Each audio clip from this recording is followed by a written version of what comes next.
The throwers are designed for coaches who are a certain level of competence, in my opinion. I think it's quite funny when you see people pick them up for the first time. Obviously, you think it's just like throwing a thing for your dog, which comes out pretty easily. Especially if you go for like a pink one or a robo arm rather than the yellow one, it takes a bit more force to get the ball out. I think sometimes it's trusting yourself to sort of throw it like you mean it. We often see people that use them for the first time, the ball tends to land about at your feet. Once you start to get used to it, it tends to go over the keeper's head.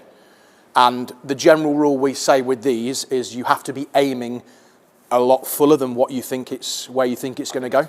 And that's where you get the feel. And then when you get a bit more confidence, maybe something to practice without a batter is just committing to it.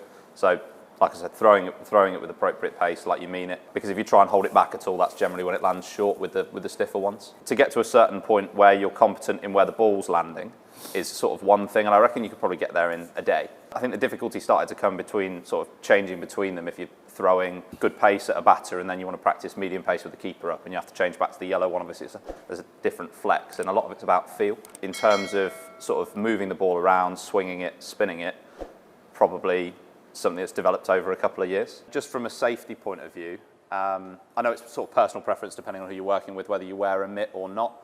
I'd suggest that if you have any concerns of the person at the other end hitting the ball back at you, like Tom said before, you should wear one. If you're throwing, particularly if you're doing a one-day practice, where you're throwing at someone who's very competent, you might choose to put a helmet on. From an injury prevention point of view and looking after your body, I'm mid-30s, so me as a coach compared to a coach in their 20s, I think these are an absolute lifesaver and a godsend. It has certainly been for myself, and going to prolong my coaching career and ability to throw at a pace that's challenging and also productive whilst looking after my body as well. The more efficient you are with your technique, the longer you can go for with it. It's important that you sort of look after yourself with it if you're doing it day in, day out. Obviously, it's not as demanding as bowling, but it's not something that you necessarily want to overdo.